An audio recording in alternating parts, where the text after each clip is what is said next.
जाको राखे साइया मार सके ना कोई और बाल न बांका कर सके जग बैरी हो। इसमें है कि अनाथ चंद्रहास पर भगवान शालिग्राम की कृपा, अनाथ है वो। केरल देश में एक मेधावी नामक राजा राज्य करते थे। शत्रुओं ने उनके देश पर चढ़ाई की। युद्ध में महाराज तो मारे गए। उनकी रानी पति के साथ सती हो गई। पहले सती का रिवाज था। उस समय तक राजा के एक ही पुत्र थे, उनका नाम चंद्रहास था। अब राजकुमार की अभी शैशवावस्था ही थी, यानी कि छोटे थे वो। धाय ने चुपके से उन्हें नगर से निकाला। जो उनकी धाय माँ होती है पालने वाली, उन्होंने नगर से निकाला और कुंतलपुर ले गई। वह स्वामी भक्ता धाय मेहनत मजदूरी करके राजकुमार का पालन पोषण करने लगे। चंद्रहास जो है बड़े ही सुंदर थे और बहुत सरल तथा विनयी थे। सभी स्त्री पुरुष ऐसे भोले सुंदर बालक से बड़ा स्नेह करते थे। जो अनाथ हो जाता है, जिसके कोई नहीं होता, जिसका कोई सहारा नहीं होता, उसे अनाथों के आश्रय श्री कृष्ण अपने हो जाते हैं, उनके अपने हो जाते हैं। अनाथों के नाथ हैं, वे उनके आश्रय बन जाते हैं। अनाथ बालक चंद्रहास को उनके बिना और कौन आश्रय देता, जब उसका कोई है नहीं तो। उन दया में की प्रेरणा से एक दिन नारद जी घूमते हुए कुंतलपुर पहुंच गए। बालक को अधिकारी समझकर उनको संत थे वो, तो उन्होंने देख लिया ये बच्चा में कुछ है, तो उसको अधिकारी समझकर वे उसे एक शालिग्राम की मूर्ति देकर नाम मंत्र बता गए कि लो ये भक्ति के लायक है ना, भक्ति के लायक है, तो ये पूजा करो और ये मंत्र हो गया। अब नन्हा बालक देव ऋषि की कृपा से हरि भक्त हो गया। अब जिस समय वह अपने आप को भूलकर अपने कोमल कंठ से भगवान नाम का गान करते हुए नृत्य करने लगता, देखने वाले मुग्ध हो उठते। छोटा सा बच्चा है, कैसे मुग्ध हो रहा है। चंद्रहास को प्रत्यक्ष दिखता कि उसी की अवस्था का परम सुंदर सांवरा सलोना बालक हाथ में मुरली लिए उसके साथ साथ नाच रहा है और गा रहा है। उसको ऐसे प्रतीत होता था, जिससे चंद्रहास और भी तन्मय हो जाता। फिर सोचता मैं अकेला नहीं नाच रहा हूँ, मेरे साथ और भी कोई नाच रहा है। अब कुंतलपुर के राजा परम भगवत भक्त एवं संसार के विषयों से पूरे विरक्त थे। उनके कोई पुत्र तो था नहीं, केवल चंपक मालिनी नाम की एक कन्या थी उस राजा की। महर्षि गालव को राजा ने अपना गुरु बनाया था और गुरु के उपदेश के अनुसार वे भगवान के भजन में ही लगे रहते थे। राज्य का पूरा प्रबंध मंत्री दृष्ट बुद्धि करता था। मंत्री की पृथक भी बहुत बड़ी संपत्ति थी, उसकी एक अलग से भी संपत्ति थी। और कुंतलपुर के तो एक प्रकार से वे शासक ही थे। राजा तो विरक्त थे, तो वही शासक समझो। उनके सुयोग्य पुत्र मदन तथा अमल उनकी राज्य कार्य में सहायता करते थे मंत्री जी को। तो दोनों उसी के पुत्र थे, मंत्री के ही थे। उसका उनके विषया नाम की एक सुंदरी कन्या थी। मंत्री की रुचि देखकर राज्य कार्य और धन एकत्र करने में ही थी। मंत्री की जो थी वो राजकार्य देखने में, धन को इकट्ठा करने में थी। किंतु उनके पुत्र मदन में भगवान की भक्ति थी। उनका जो बड़ा बेटा था वह साधु संतों का सेवक था। इसलिए मंत्री के महल में जहाँ विलास तथा राग रंग चलता था, वहीं कभी कभी संत भी एकत्र हो जाते थे। उसकी वजह से आते, मदन की वजह से। अब भगवान की पावन कथा भी होती थी। फिर वहाँ पर अतिथि सत्कार तथा भगवान नाम कीर्तन भी होते थे। इन कार्यों में रुचि न होने पर भी मंत्री अपने पुत्र को रोकते नहीं थे। उनकी चाहे रुचि नहीं थी भगवान में, लेकिन वो अपने बेटे को नहीं रोकते नहीं थे कि वहाँ नहीं जाएगा, कि उसमें कथा में नहीं आपको बुलाएगा महल में कथा करने। एक दिन मंत्री के महल में ऋषिगण बैठे थे, भगवान की कथा हो रही थी। उसी समय सड़क पर भवन के सामने से भगवान नाम कीर्तन करते हुए चंद्रहास बालकों की मंडली के साथ निकले। उधर से वो बच्चा भी निकला। अब बच्चों की अत्यंत मधुर कीर्तन ध्वनि सुनकर ऋषियों के कहने से मदन ने सबको वहीं बुला लिया। यही अब चंद्रहास के साथ बालक नाचने गाने लगे। मंत्री जो है दृष्ट बुद्धि भी इसी समय वहाँ आ गए। मुनियों ने तेजस्वी बालक चंद्रहास को तन्मय होकर कीर्तन करते देखा, तो वे मुग्ध हो गए। उनको भी वो बच्चा अच्छा लगा, ऋषियों को भी। कीर्तन समाप्त होने पर स्नेह पूर्वक अपने समीप बुलाकर ऋषियों ने उन्हें बिठा लिया और उनके शरीर के लक्षणों को देखने लगे। देख सोचने लगे कोई कैसा बालक है, ये क्या है। तो ऋषियों ने चंद्रहास के शारीरिक लक्षण देखकर दृष्ट बुद्धि से कहा कि मंत्रीवर तुम इस बालक का प्रेम पूर्वक पालन करो, अनाथ तो था ही, इसे अपने घर पर रखो, यही तुम्हारी संपूर्ण संपत्ति का स्वामी तथा इस देश का नरेश होगा। चंद्रहास को देख लिया ना, हाँ उनको देख लिया ना रंग। मस्तक पर रेखा देख। अब एक अज्ञात कुलशील रहा का भिखारी बालक मेरी संपत्ति का स्वामी होगा। बस यह बात दृष्ट बुद्धि के हृदय में तीर सी गई, क्योंकि उसके अपने 2 बेटे थे पहले, वे तो अपने लड़के को राजा बनाने का सपना देख रहे थे। अब एक भिक्षुक सा लड़का उनकी सारी इच्छाओं को नष्ट कर दे, यह उन्हें सहन नहीं हो रहा था। उन्होंने किसी से कुछ कहा ही नहीं, पर सब लड़कों को मिठाई देने के बहाने घर के भीतर ले गए कि चलो मिठाई खिलाओ। मिठाई देकर दूसरे लड़कों को तो उन्होंने विदा कर दिया, केवल चंद्रहास को रोक दिया। एक विश्वासी वधिक को बुलाकर उसे चुपचाप समझाकर उसके साथ चंद्रहास को भेज दिया। इसका शीर्षक ही था कि जाको राखे साइया मार सके माला नवा कर सके चाहे जग रही हो। तो ये जो वधिक जो था मारने काटने वाला, चंद्रहास को उसे रात भेज दिया। अब वधिक को पुरस्कार का भारी लोभ मंत्री ने दिया कि इसे खत्म करेगा, मैं तो खूब धन दान दूंगा। चंद्रहास ने जब देखा कि मुझे यह सुनसान जंगल में रात के समय लाया, तब इसका उद्देश्य समझकर कहा कि भाई तुम मुझे भगवान की पूजा कर लेने दो, तब मारना। वो बच्चा ही समझ गया कि ये यहाँ पे लाया गया भाई, कुछ न कुछ करने आया, बैठा तो है, आगे पूजा तो कर लेने दो भाई मेरी। तो वधिक ने अनुमति दे दी, ये कर लो। चंद्रहास ने शालिग्राम जी की मूर्ति निकालकर उसकी पूजा की और उनके सन्मुख गदगद कंठ से स्तुति करने लगा। भोले बालक का सुंदर रूप, मधुर स्वर तथा भगवान की भक्ति देखकर वधिक की आंखों में आंसू आ गए। उसका ही मन पिघल गया उसकी भक्ति देखकर। उसका हृदय एक निरपराध बालक को मारना स्वीकार नहीं किया, परंतु उसे मंत्री का भय था। उसने देखा कि चंद्रहास के एक पैर में 6 उंगलियां हैं। उसने भी ये भी बोल दिया था कि मारने का प्रूफ भी देना है, तो कुछ ना कुछ शरीर का अंग काट के लेके आना, ये बोला। अब वधिक ने तलवार से जो एक उंगली अधिक थी उसे काट लिया और बालक को वहीं पे जिंदा छोड़ दिया, लौटा दिया। अब दृष्ट बुद्धि वह उंगली देखकर बहुत प्रसन्न हुए। उन्हें लगा कि अपनी बुद्धि कौशल से ऋषियों की अमोघ वाणी मैंने झूठी कर दी, मैंने तो मार दिया, ये प्रूफ तो आ ही गया 6 उंगली। उसने सोचा 5 उंगली बहुत है, 6 को काट लेता हूँ, फिर 5 तो बची, 5 तो होनी चाहिए, 6 तो एक तो फालतू। लेकिन बच्चे हो। अब कुंतलपुर राज्य के अधीन एक छोटी रियासत थी, एक रियासत थी। पहले रियासतों में बसा हुआ था हमारा देश, जो राज्य थे और फिर उनकी रियासत थी छोटी छोटी, जैसे राजधानी के साथ साथ राज्य हैं ऐसे। तो चंदनपुर वहाँ के नरेश कुलिंदक किसी कार्य से बड़े सवेरे वन की ओर से घोड़े पर चढ़े जा रहे थे रियासत के। उनके कानों में बड़ी मधुर भगवान नाम कीर्तन की ध्वनि पड़ी। अब कटी उंगली की पीड़ा से भूमि पर पड़े पड़े चंद्रहास करुण कीर्तन कर रहे थे। हाँ, करुण कीर्तन कर रहे थे। कीर्तन तो कर रहे थे पर करुण था, दर्द हो रहा था। स्वर में करुण थी ना, करुणा थी।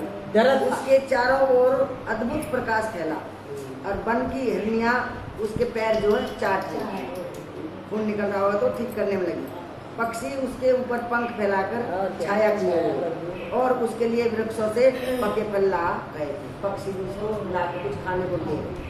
राजा के और पास जाने पर पशु पक्षी वन में चले गए। राजा को देख के डर गए पशु पक्षी को। राजा के कोई संतान नहीं थी। उसने सोचा कि भगवान ने मेरे लिए ही ये वैष्णव देव कुमार भेजा है। अब घोड़े से उतरकर बड़े स्नेह से चंद्रहास को उन्होंने गोद में उठाया। उनके शरीर की धूली पहुंची और उन्हें अपने राजभवन में ले गए। चंद्रहास अब चंदनपुर के युवराज हुए। दूसरी रियासत के वो युवराज बन गए। यज्ञोपवीत संस्कार होने के पश्चात गुरु के यहाँ रहकर उन्होंने वेद वेदांत तथा शास्त्रों का अध्ययन किया। राजकुमार के योग्य अस्त्र शस्त्र चलाना तथा नीति शास्त्र आदि सीखा। अपने सद्गुणों, क्योंकि राजा के कोई संतान नहीं, वही राजा आ गया। नहीं रियासत का, उसकी रियासत का दूसरा राज्य का दूसरा राजा नहीं, जैसे कुलिंदक बताया ना दूसरा राजा। हाँ, कुलिंदक राजा वो था दृष्ट बुद्धि, वो जो दूसरा था। तो ये छोटी रियासत का था। तो अपनी रियासत का जब उसका बेटा तो था ही नहीं, उसने उसको युवराज बना दिया और उसको ये तो पहले 28 के शास्त्रों का ज्ञान भी कराना है और क्षत्रिय बनाना तो शस्त्र भी सिखाने हैं, दोनों चीज चाहिए। राजकुमार के प्रबंधन से छोटी सी रियासत जो है हरि गुणगान से पूरी हुई। जब नीति शास्त्र आदि सीखा अपने सद्गुणों से वे राज परिवार के लिए प्राण के समान प्रिय हो गए। अब राज परिवार को अच्छे लगने लगे बच्चा। राजा ने उन्हीं पर राज्य का भार भी छोड़ दिया। अब राजकुमार के प्रबंधन से छोटी सी रियासत हरि गुणगान से पूर्ण हो गई। छोटी सी रियासत ही बहुत बड़ी हो गई, अच्छी हो गई, खूब खुशहाली होगी, सब खुशहाली हो गई। घर घर हरि चर्चा होने लगी, सब लोग एकादशी व्रत करने लगे। जैसे जैसे वो बताते गए होगा वैसे वैसे लोग आ गए उसकी उसमें। पाठशालाओं में हरि गुणगान अनिवार्य हो गया कि भाई हरि गुणगान जरूर करना है, 10 मिनट ही करो। तो इस प्रकार प्रियदास जी के ने श्री चंद्रहास जी के बाल्यकाल का वर्णन निम्न कविता में इस प्रकार किया। कविता दिया है। नहीं ये पूरा होगा पाठ आगे आगे। ये पूरा हो गया, कविता के इसका बाद। मतलब ये पूरा हो गया, अब कविता में दे दो। नहीं इसी का अभी और है इसका कई होते हैं ना, क ख ग। तो इसका थोड़ा सा कविता में वर्णन है कि हुतो एक नृपता के सूत्र चंद्रहास भयो परियों विपत्ति भाई लाई और पुर है। राजा को दीवान ताकि रही घर आन बाल आपने समान संग खेले रस दूर है। भयो ब्रह्मभोज कोई ऐसो ही संयोग बन्यो आए वे कुमार जहाँ विप्रन को सुर है। जैसे वो राजकुमार आए हुए हैं, बोली उठे सबे तेरी सुता को जू पति यही होयो चाहे जानी सुनी गयो लाज दूर है। पर्यो सोच भारी कहा करो यो विचार अहो सुता जो हमारी ताको पति ऐसो चाहिए। अच्छा उसके विवाह लड़की की, हाँ लड़की के लिए विवाह के लिए उसको बता दिया कि पति यारो यही मार या को यही है विचार। तब बोले नीच जन कहो मारी ये दाइये लेके गए दूर देखी बाल छविपूर हम योनि परे दूर दुख ऐसो अवगाइए कि उसको उसके बाल छवि देख के न मारने का मन नहीं करा। बोले अकलाए तो ही मारेंगे सहाय कौन मार्गो एक बात जब कहो तब गाइए। मान लीनो गोल वे कपोल मध्य गोल एक गंडकी को सुख काढ़ सेवा नीति कीनी है। ये पता नहीं संतों की कौन सी भाषा है। नहीं वो साली के हाँ, नाम की निकाला हाँ, उसकी सेवा की। हाँ भयो तदाकार यू निहार सुख भार भरी नैनन की कोर ही सो आज्ञाबद्ध कीनी। वो उनकी अपनी भाषा होगी। हाँ, प्रियदास की। हाँ प्रियदासा की अपनी भाषा। वो इसमें कह रही संतों की भाषा तो देखो कौन सी है। गिरे मुरझाए दया आए कछु भाई भरे डरे प्रभु और मति आनंद सो भीनी है। भूति छठी आंगुरी सो करटी लई दूषण हो भूषण ही भयो जाए कहीं सांच चीनी है के मारिया है। ये ले उंगली पकड़ वह देश भूमि में रह लघु भूप यानी कि छोटी रियासत का राजा और सुख सब है एक सुख चाह भरी है उसको। और सुख तो सबसे पर एक बच्चा नहीं था। निक्षो विपिन आनी बेग आई मोद मानी कीनी खब छाए गिरी मृगी पाती सारी है। दारी के निशंक लियो पाए निधि रंग जियो कियो मन भायो सो बधायो श्री हु वारी है। बहुत दिन बीते निर्भय चित्त चीते कियो राज को तिलक भाव भक्ति विस्तारी है। अब चंद्रहास के साथ जो दृष्ट बुद्धि का षड्यंत्र इसका अगले प्रसंग में यहाँ तो उसने वो अपना राज्य संभाल लिया। अब उसको पता लग गई होगी ये तो जिंदा ही है तो उसके प्रति क्या मंत्री का आ रहा ना मंत्री जो मंत्री जो उसके प्रति षड्यंत्र रचे उनको किसी तरह पता लग गई होगी को जीवित है। हाँ अब चंदनपुर में रियासत की ओर से कुंतलपुर को 10,000 स्वर्ण मुद्राएं कर के रूप में प्रतिवर्ष दी जाती थी। रियासत की ओर से मतलब रियासत वाले राज्य को जमा करते थे। जो मुद्रा में कंस को देकर आते थे वो। हाँ जैसे कंस को मुद्रा देते थे ना ऐसे स्वर्ण।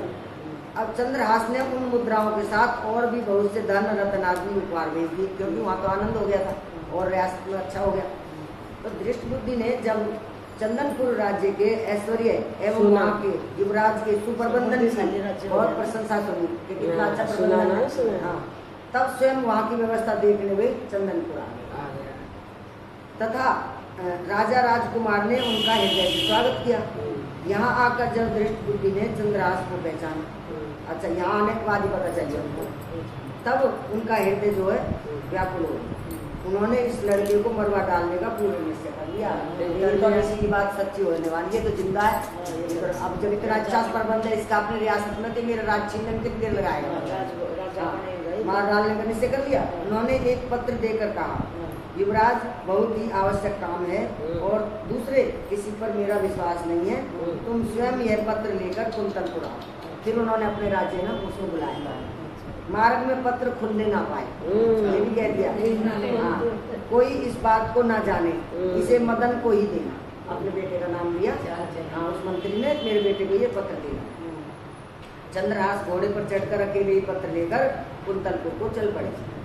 अब दिन के तीसरे पहर पिताजी वही रुके है। हाँ, पिताजी वही रुक गया है रियासत में। कुंतलपुर चल पड़े। उसको विश्वास पात्र बना बताया उसके सामने। षड्यंत्र अंदर तो था लेकिन सामने उसको विश्वास पात्र। चिट्ठी में लिख के दे दिया ना। हाँ, बेटे को दे दिया होगा, तुम्हारे जेल से जब याद आएगा।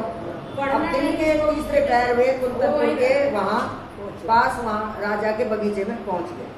बहुत प्यासे और थके थे, अतः घोड़ों को भी पानी पिलाकर एक ओर बांध दिया और स्वयं सरोवर में जल पीकर एक वृक्ष की शीतल छाया में लेट गया। चंद्रहास लेटते ही उसे निद्रा आ गई। उसी समय उस बगीचे में राजकुमारी चंपक मालिनी, उस राजा की बेटी, हाँ, जो ये मंत्री है ना, जो उसका राजा है, उसकी बेटी चंपक मालिनी अपनी सखियों तथा मंत्री कन्या विषया के साथ घूमने वहाँ आ गई।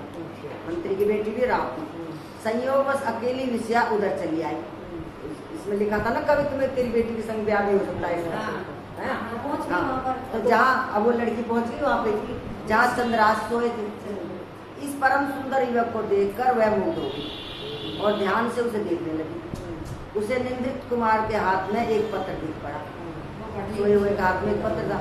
अब कौतूहलवश उसने धीरे से पत्र खींच लिया और पढ़ने लगी। पत्र उसके पिता का था। उसमें मंत्री ने अपने पुत्र को लिखा था कि इस राजकुमार को पहुंचते ही विष दे देना। उसमें ये लिखा, इसके कुल सूरता विद्या आदि का कुछ भी विचार ना करके मेरे आदेश का तुरंत पालन करना। उसने कहा ये दृष्ट बुद्धि जो है मंत्री, राजा की लड़की नहीं थी। राजा की लड़की, इसकी लड़की, इसकी लड़की है। ये इसके चंपक दो मालिनी बेटे, एक बेटी है। हाँ, एक बेटी विषया नाम की, उसकी चंपक कली। तो राजा वाली लड़की तो अलग हो गई, लेकिन उस लड़की ने जाके देख लिया और उसने वो पत्र भी पढ़ लिया जो कि उसके भाई को पढ़ना था। अब राजकुमार को मतलब ये मत सोचना कि किस कुल का है, कि सूरवीर है, कि विद्या है, इसमें कुछ मत सोचना, बस तुरंत इसको मार आज्ञा का पालन करके मार देना। मंत्री की कन्या को एक बार पत्र पढ़कर बढ़ा तो किया। उसकी समझ में ही ना आया कि पिताजी ऐसे सुंदर देव कुमार को क्यों विष देना चाहते हैं, कि उन्हें क्या पता वो क्या चक्कर है। सहसा उसे लगा कि पिताजी इससे मेरा विवाह करना चाहते हैं। वह मेरा नाम लिखते समय भूल से या अक्सर छोड़ गए होंगे। वो अपने ब्याह में फंस गई। अब कहीं मेरा ब्याह तो नहीं करना चाह रहे थे, अब लिख दिया कुछ और, है ना। उसने भगवान के प्रति कृतज्ञता प्रकट की कि पत्र मेरे हाथ में लगा, ये भी अच्छा हुआ, नहीं तो भैया तुम्हारी देते जाते, कहीं दूसरे को मिलता तो कितना अनर्थ हो जाता। अपने नेत्र के काजल से उसने पत्र में विष के आगे उसे विषया बना दिया। विषया नाम था ना उसका। विष के आगे उसने सटाकर या लिख दिया और जिससे वो विषया दे देना, बजाय विषया को दे देना। विषया दे देना। तो वो मदन को चिट्ठी देगा तो वो विषया को देगा, क्योंकि उसने विष की जगह विषया कर दिया अपने काजल से। अब वो विषया दे देना पढ़ा जाने लगा।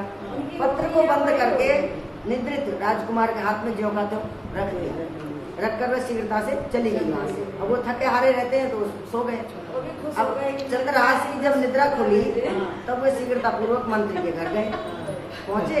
अब मंत्री के पुत्र मदन ने पत्र देखा और ब्राह्मणों को बुलाकर उसी दिन गोधूली में चंद्रहास से उन्होंने अपने बहन का विवाह कर दिया। उन्होंने तुरंत, क्योंकि उसने कहा था ना कि तुरंत करना ये काम। हाँ, हमने सोच विचार नहीं करना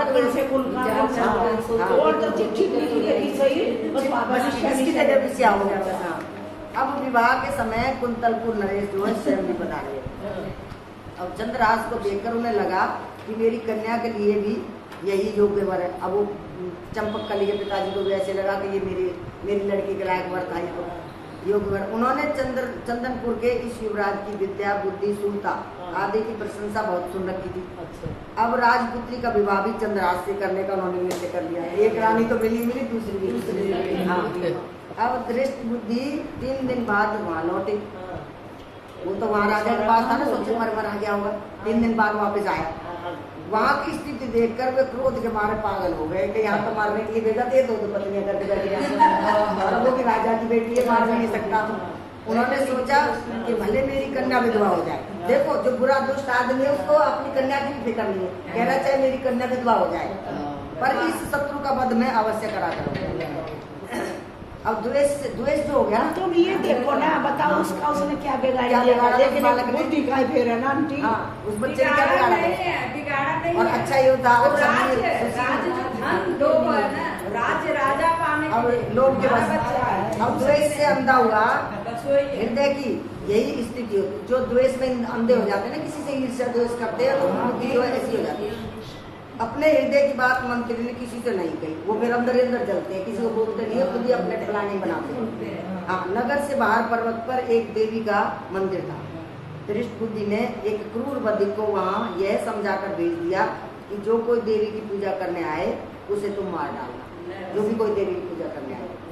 और चंद्रहास को उसने यह बताकर कि भवानी की पूजा उसकी कुल प्रथा के अनुसार होनी चाहिए। लड़कियां की शादी होती है तो भवानी की पूजा करने जाना ही पड़ता है। उसको पंडित को ये बैठा दिया, जो कोई आए उसे मार दिया, वही आए है ना।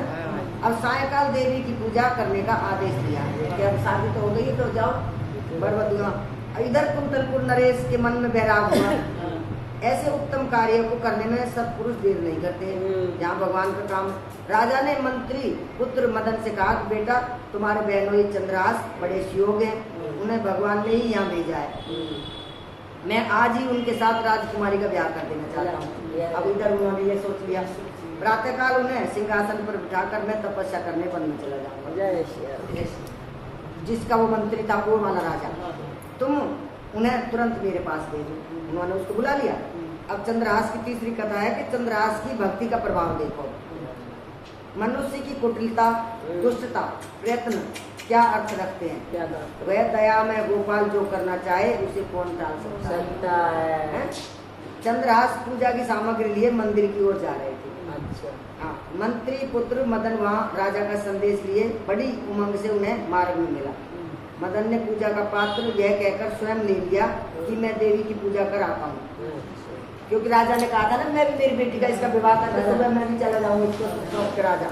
तो उससे जो पूजा की थाली थी वो ले ली, ये मैं कर आता हूँ तेरी जगह। उस चंद्रहास को भेज दिया। अपने बेटे को ना बताया उसने। हाँ, मदन को नहीं बताया था। हाँ, मदन को कुछ नहीं पता था। मदन को तो उस राजा ने बताया था मुझे मेरी बेटी का इससे शादी कर दे, सुबह वन को जाना। तो उस वो राजा की बात मान रहा है, और वो दुर्बुद्धि जो था उसने वहाँ बधिक बिठा रखा था। उसे पता था कि चंद्रहास जाएगा पूजा कर दे, सबसे पहले से मार देगा वो। अब उसके बेटे ने क्या करा, उसने जल्दीबाजी में वो गया, उसने कहा कि ये पूजा तो मुझे दे, इसे तो मैं कर आऊँ, तुझे राजा बुलाए तो मैं देवी की पूजा कराता हूँ। चंद्रहास को उसने राजभवन में भेज दिया। सुरक्षा होगी, जा तो राजा जिस मुहूर्त में धृष्ट बुद्धि ने चंद्रहास के वध की व्यवस्था की थी, उसी मुहूर्त में राजभवन में चंद्रहास राजकुमारों का पानी ग्रहण कर देते। जिस समय उसको मारना था उस समय उसका वहाँ ब्याह हो रहा था। हाँ, और देवी के मंदिर में बधिक ने उसी समय मंत्री के पुत्र मदन का सिर काट डाला। उसने यही कहा था जो कोई आए उसे मार देना, नाम थोड़ी बताया। अब धृष्ट बुद्धि को जब पता लगा कि चंद्रहास तो राजकुमारी से विवाह करके राजा हो गया है और उसका राज्याभिषेक हो गया और मारा गया वो मेरा पुत्र मदन। जब कहते हैं तब व्याकुल होकर वे देवी के मंदिर में दौड़ पड़े। ये देख रही है तो कथा झूठी नहीं है, ये झूठी थोड़ी कथा है, ये कोई धन सच्चाई नहीं है। इसके लिए खड़ा होता है ना, अपने लिए तो उसके लिए बोला तो अब जो है अब व्याकुल हो गया, बेटा मरा ना तो व्याकुल हो गया, पीर लगी ना अपनी, तो देवी के मंदिर में दौड़े गए। अब पुत्र का शरीर देखते ही शोक के कारण उन्होंने तलवार निकालकर अपना भी सिर काट। अब धृष्ट बुद्धि को उन्मत्त की भांति दौड़ते देख चंद्रहास भी अपने शत्रु के पीछे दौड़े। वे तनिक देर में ही मंदिर में आ गए। अपने लिए दो प्राणियों की मृत्यु देखकर चंद्रहास को बड़ा कलेश हुआ। उसने कहा यार मुझे तो कुछ पता भी नहीं है, मेरे कारण ये दो आदमी मर गए। उसको थोड़ी पता था चाहे। हाँ, उन्होंने निश्चय करके अपने बलिदान के लिए तलवार खींची कि इससे तो मैं भी मर जाऊंगा। हाँ, उसी समय भगवती जो है वहाँ पे साक्षात प्रकट हुई। हाँ, अब मात्रहीन चंद्रहास को उन्होंने गोद में उठा लिया। उन्होंने कहा, माँ नहीं थी ना उसकी, माँ बाप दोनों नहीं थे। उन्होंने कहा बेटा यह धृष्ट बुद्धि तो बड़ा दुष्ट था, यह सदा तुझे मारने के प्रयत्न में लगा, लगा रहता है। इसका पुत्र मदन सज्जन और भगवत भगत था, किंतु उसने तेरे विवाह के समय तुझे अपना शरीर दे डालने का संकल्प किया था, अतः वह भी इस प्रकार पूर्ण हुआ। तेरे ऋण से वो भी ऋण हो गया। अब तू वरदान मांग, अपना मरना मुरना छोड़। अब चंद्रहास ने हाथ जोड़कर कहा कि माता आप प्रसन्न है तो ऐसा वर दें जिससे श्री हर में मेरी अविचल भक्ति जन्म जन्मांतर तक बनी रहे और इस दृष्ट बुद्धि के अपराध को आप क्षमा करें। संतों की ये बढ़ाई है, इसको भी सदगति दे। भगवान शिव भी कहते हैं कि माँ यही संत की बढ़ाई है कि उनको बुरा करने वाले का भी भला करते हैं। अतः आप जो है क्षमा करें, मेरे लिए मरने वाले इन दोनों को आप जीवित करें। देखो फिर भी उन्होंने ये कहा इन्हें जीवित कर। अच्छा नहीं लगा। जब माँ आ गई तो फिर माँ से तो मांग ही लेना है और दृष्ट बुद्धि के मन की मलिनता का नाश कर दे। अब इसकी बुद्धि जो इतनी मलिन है ना, इसे इसका नाश कर दे। देवी तथास्तु कहकर अंतर्धान हो गई। अब दृष्ट बुद्धि और मदन जीवित हो गए। चंद्रहास को उन्होंने हृदय से लगाया और वे भी भगवान के परम भक्त हो गए। उसके बाद मदन तो भक्त था ही पहले से ही, उसने चंद्रहास का बड़ा आदर सत्कार किया। सब मिलकर फिर से आनंद घर लौट आए।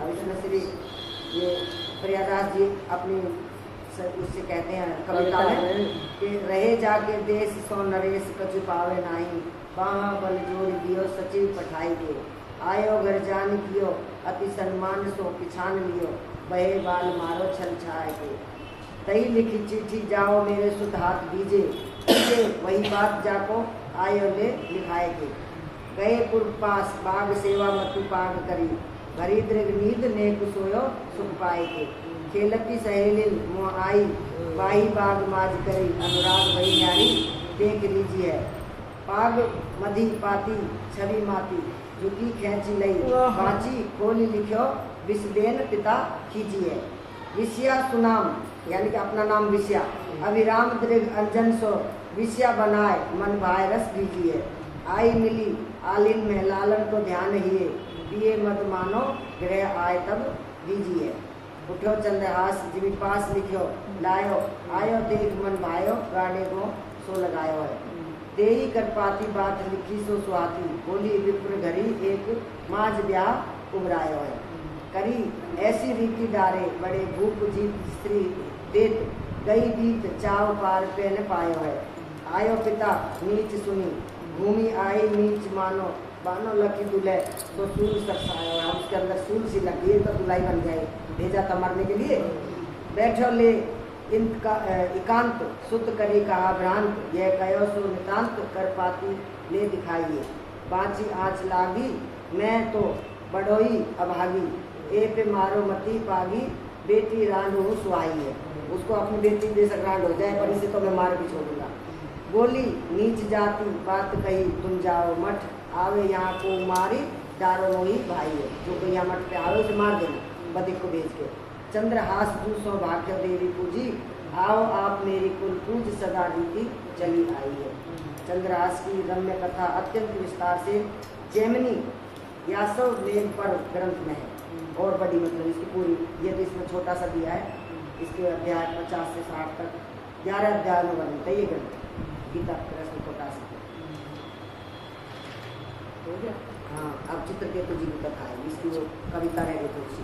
चलियो ई करण पूजा देशपति राजा कही, मेरे सुत नाई राजवाई को ले दीजिए, सचिव सुवन जो सो जू कहो तुम लाओ, जाओ पाओ नहीं फेरी समय अब काम कीजिए, दोहरे सुख पाए जाए मग ही में लियो जाए, दियो सो पठाए नृप रंगमाई दीजिए, देवी अपमान तेने डरो सन्मान करो जात मारी, दारियो यासो भाष्यो भूख लीजिए, काहू आनी कहीं सुख तेरो मार्यो, नीचनी ने सींचन शरीर दृग नीर झरी लागियो, चलो तत्काल देखी गिरो है बेहाल, सिर पाथ रसो कोरी मर्यो ऐसो ही अभागी है, सुनी चंद्रहास चली वे की मठ पास आए, ध्याये पद देवता के काटे अंगरागी है, कहो तेरो देसी याही क्रोध करी मार्यो, नहीं उठे दो दीजे दान जिए बड़भागी, इन दोनों को अभयदान दीजिए, करो ऐसो राज सब देश भक्त राज, करो डिग सो को समाज, ताकि बात कहा भाखिए, हरि हरि नाम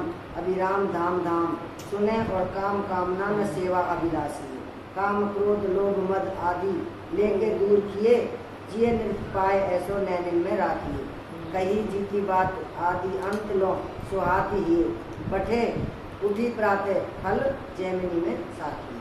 अब है चित्रकेतु जी की